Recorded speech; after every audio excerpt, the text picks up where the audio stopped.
Hey, what's up, everybody? So, my wife told me to tell you that I just finished reffing the first half of the Super Bowl, and so that's why I'm dressed this way.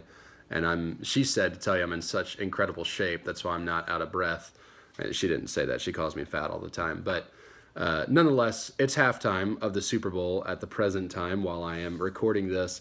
And honestly, we're going to talk about it a little bit because what is halftime really for? Why did you have a halftime within sports? Obviously, there's a break, but you could just extend the break time in between quarters. So, why do you have a halftime? The halftime is there so that teams can go in and talk strategy, right? Like they can say, hey, what we've been planning to doing, if you're the Patriots, what we've been planning to do isn't working. So we need to adjust our game plan, and it's yet to be told if they'll adjust it the right way.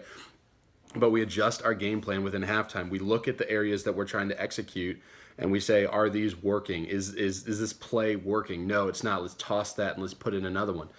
And the same thing's going to have to happen. It might be time for you as a teenager or you as an adult to call it for halftime, right? And then you just got to take that time, stop, and look and readjust where necessary, because some of you have been fighting the same battles since high school or since junior high or since middle school or since elementary school. So some of you have been like just fighting these temptations and these sins that you struggle with constantly over and over and over again. And the problem is that you haven't called a halftime and looked at the strategy that you're living by or that you're attacking by and saying, hey, maybe we need to adjust this somewhat so that we can actually attack the way that we're supposed to.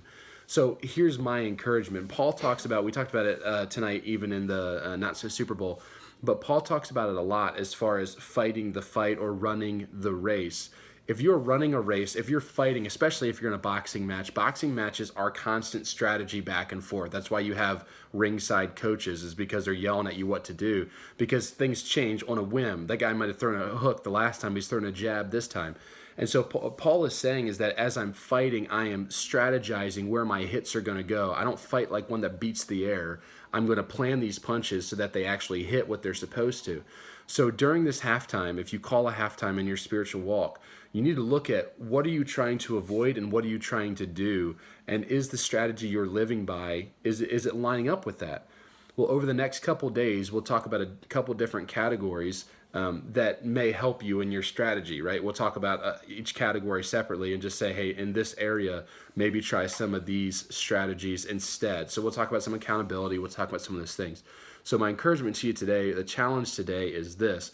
Would you call halftime in your spiritual walk? Even if you think it's going great, call halftime, check the strategy, check all the results, all the product of what you've been doing, and see if it's what you want, but more specifically, is it what God wants and requires of you?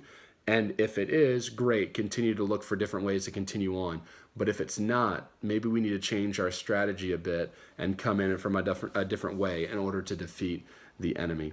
The teen of the day today is Kyle. Would you pray for him that he has a good week this week and just has good studies and gets good grades this week and just has a great time? I love you guys, and see you tomorrow.